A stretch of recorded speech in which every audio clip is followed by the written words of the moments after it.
Corporate social responsibility, CSR, community relations, corporate citizenship. All these ideas and all these terms sound very fancy and are newly on all the agendas of all corporations. However, although they sound very formal, we will check what those actually mean, what companies actually do, because at core there are only activities that want to support the enhancement of the relationship with the stakeholders of a company. The problem nowadays is that corporations cannot do what they used to in their classical way, and that was manufacturing the product, selling the product, and reinvesting the profit.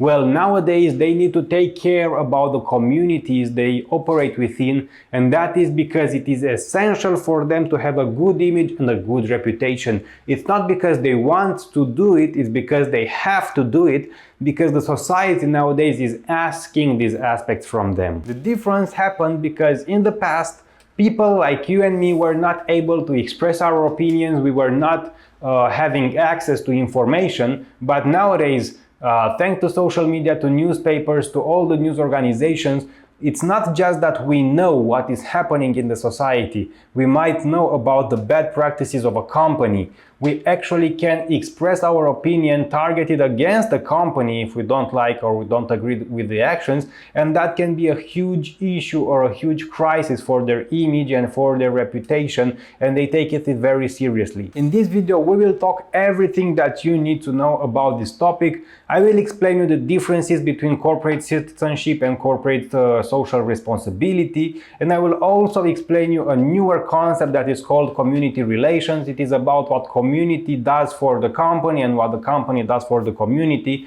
So keep watching the video, and also make use of the YouTube timeline to skip through the video as it's quite long, or in the links down in the description you will find chapters and different videos with smaller chapters out of this video for you to watch.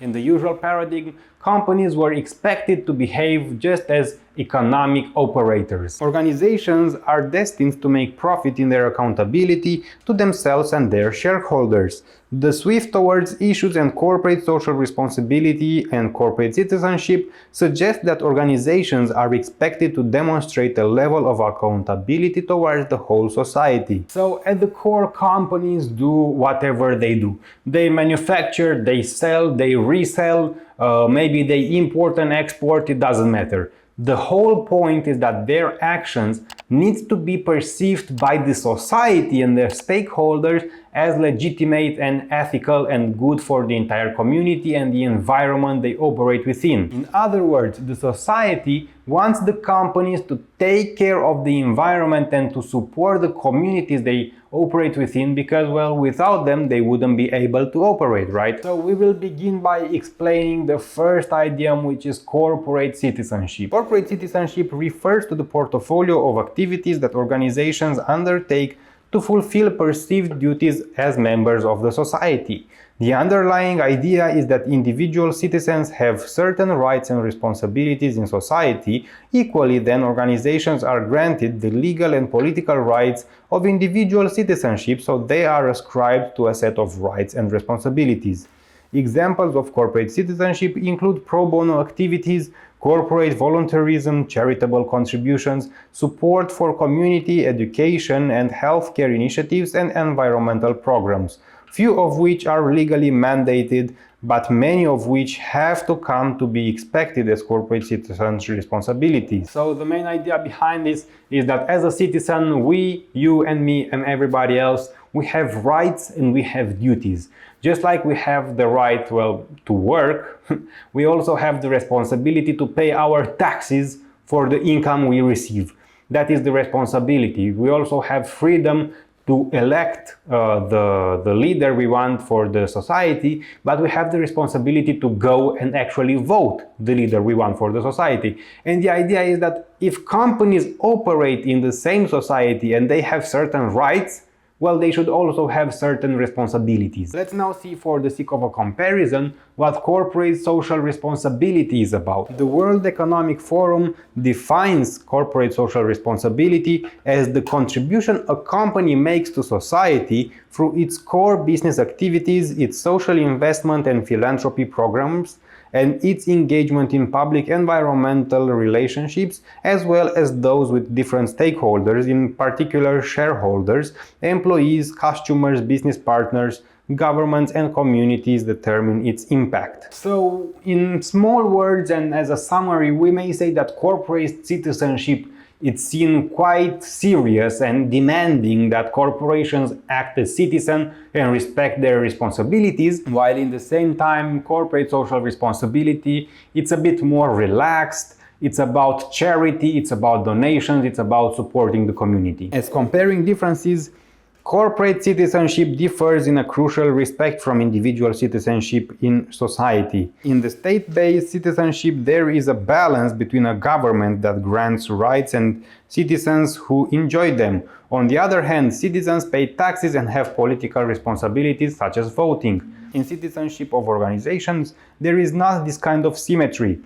Organizations tend to make a focus point making positive contributions towards their stakeholders. And in other words, is the fact that companies purely rely on their contributions toward the society and their charitable donations, but this doesn't really stop them from having bad practices for the community and the environment. Most academicians argue that we cannot really talk about corporate citizenship in reality, and that is because we cannot necessarily talk about the responsibility of corporations in terms of social contribution, right? So, for example, corporations and organizations have the responsibility to pay taxes. That is by the law granted. But we cannot force them necessarily to support the community or to make donations.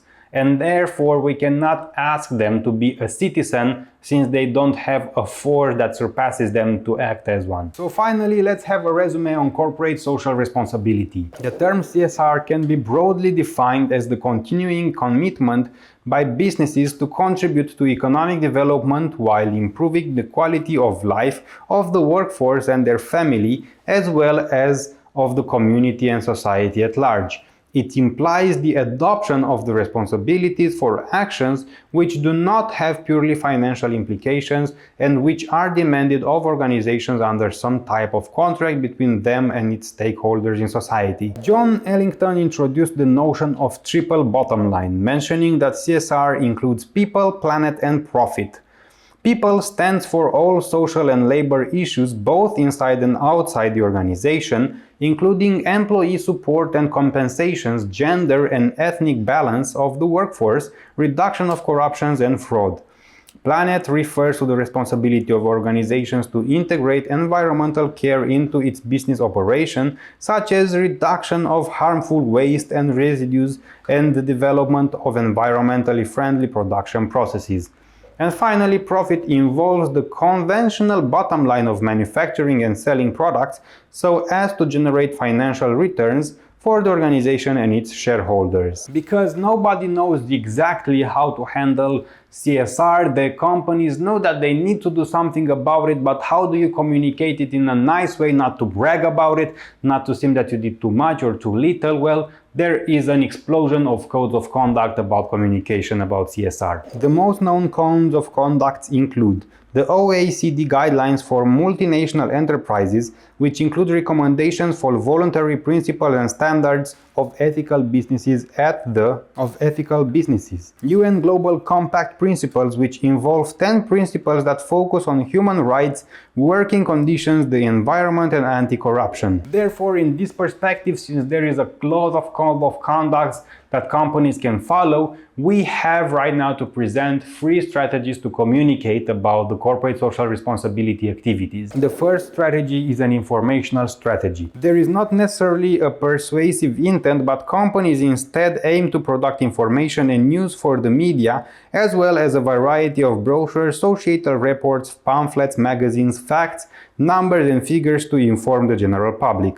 The second strategy is a stakeholder response strategy. Stakeholders are asked for feedback on CSR activities or more generally in response to organization decisions and actions. They are asked about their opinions and expectations, but it is ultimately the company's decisions what the focus of CSR activities should be. The risk here is that CSR is perceived as largely a marketing or PR ploy rather than a steadfast commitment to stakeholders and society. And finally, the third and in some sense preferred strategy is the stakeholder involvement strategy. There is a real mutual dialogue between a company and its stakeholders. Stakeholders have a genuine say in the CSR communities of a company, with the company trying to meet, if not exceed, the expectations of various stakeholders, groups, and social and environmental issues. The advantage is that by engaging in a dialogue, a company ensures that it keeps abreast not only of its stakeholders' expectations and any shifts in expectations, but also of its potential influence on those expectations. Before exploring the idea of community relations, let's first have a look at its development over history. Prior to the 1980s, the contributions of many companies towards community consisted only of charitable donation. The overall objective with such donations was to create some goodwill on the part of the community towards the company. As a result of this development, companies themselves also started to refine their expectations for the community, looking for a motivated workforce. At the same time, employees themselves were looking for companies who have a strong reputation in their community. From 1990 onwards, companies were seen as a citizen and looked at what it did for the community besides the donation. People argue that companies need to promote and build trust with community to be in return provided with legitimacy to operate within that community. In other words, community relations is a part of corporate social responsibilities, and its focus is on the community, on the local community and the local society the company operates within. For example, Walmart, which is a retail company that has grown from a very humble beginning in a very effective market expansion and low-cost growth strategy. Recently, they got lots of criticism for the way it engages with its employees and members of local communities.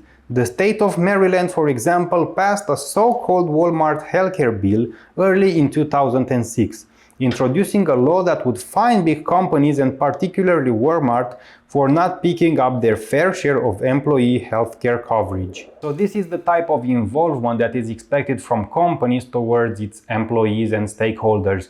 They want to be paid good, decent salaries.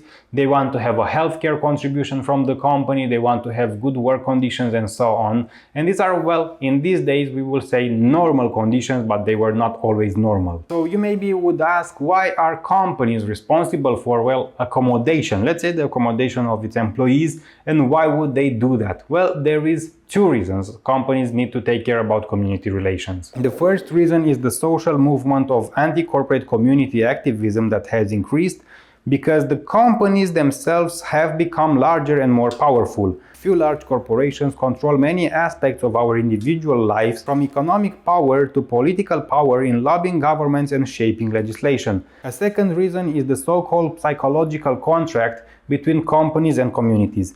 People want to live in communities that are clean, environmentally safe, friendly, and socially cohesive.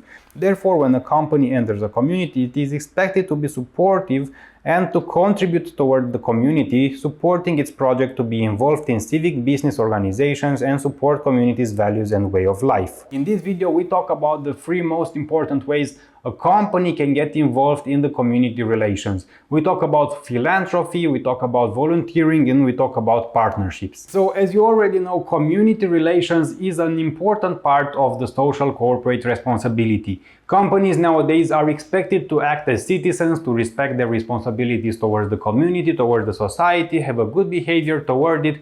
And the three most applicable ways that companies found are volunteering, partnerships, and philanthropy. Let's see the definitions of them. Philanthropy is at the bottom figure of the company's charitable donations.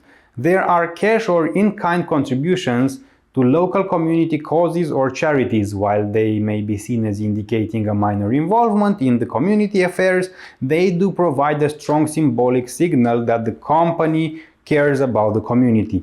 Volunteering is at the next level with employees volunteering programs. Employee volunteers are at the most important resource of a company. They can help build relationships with the local community. When employees are working on local causes or public programs, they act as ambassadors for the company, enhancing its reputations in the company. One example of volunteering is Toyota, that initiated a reforestation project in China, Hebei province, where the environment has undergone considerable degradation. Toyota employees volunteered to plant 500 hectares of land with different types of trees. And finally, partnerships are the third and final element. They assume a high level of commitment and community involvement. Here, companies engage in partnerships with community agencies and may form alliances with other organizations to address public or community issues around education, infrastructure, and welfare.